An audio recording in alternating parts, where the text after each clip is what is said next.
Posílám vám krásný pozdrav z téhle prosluněné pláži na Řetkovci, místo, které většina z vás zná a většina z vás má spojený už s nějakým krásným zážitkem, ať už to bylo ranní stávání, takový protahování tady na pláži, anebo pamatujete,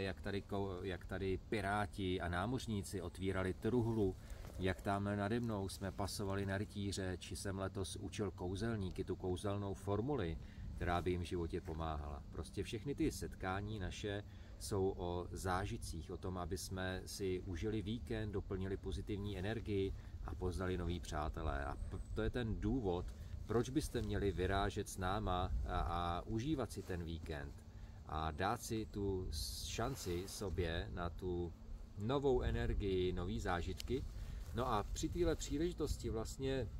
máme už podzim a poslední takovým víkendovým setkáním je vánoční víkend na Karolínce, který je na konci listopadu letos, na který se už moc těšíme a je to příležitost, kam teďka vyrazit za těma zážitkama, kterých tam je taky vždycky strašně moc a jsou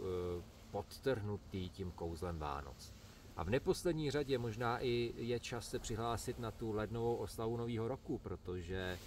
čas letí a dokud je tam volné místo, můžete si ho zajistit a už teďka se těšit na ty nový zážitky, novou energii a noví přátelé, který vznikají při těch setkáních úplně přirozeně. Těším se na vás, přihlaste se včas, dokud je ještě místo, ať se můžete těšit